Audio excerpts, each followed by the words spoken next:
Maharashtra superfast news चॅनलमध्ये आपले सहर्ष स्वागत आहे।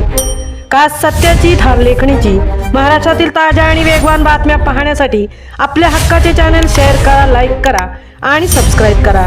धन्यवाद। श्रीवर्धन नगर परिषदेच्या वादळी जनरल सभेनंतर समुद्र किनाऱ्यावरील सर्व टपऱ्या वन खात्याने हटवल्या। श्रीवर्धन नगर परिषदेची पहिलीच जनरल सभा प्रचंड वादळी ठरली होती। या सभेमध्ये श्रीवर्धन समुद्र किनाऱ्यावरती अनधिकृत असलेल्या टपऱ्यांबाबत सर्वांनीच आवाज उठवला होता।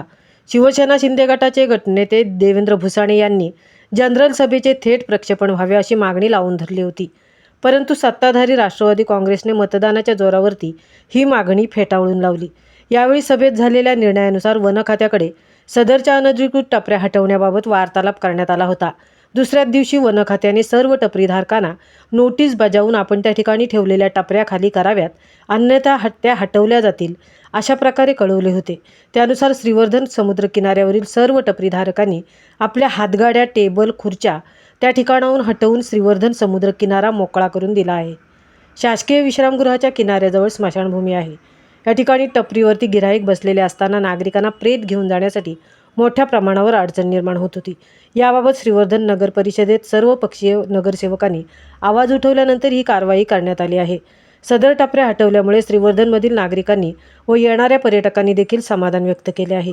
श्रीवर्धन समुद्र किनाऱ्यावर असलेली जागा वन खात्याच्या अखत्यारीत येत असल्याने वन विभागाच्या अधिकाऱ्यांनी टपऱ्या हटवण्यासाठी महत्त्वाची भूमिका बजावली आहे। त्यासाठी वन खात्याचे नागरिक कौतुक करत आहेत। महाराष्ट्र सुपरफास्टसाठी संतोष चौकर, तृप्ती भोईर, श्रीवर्धन।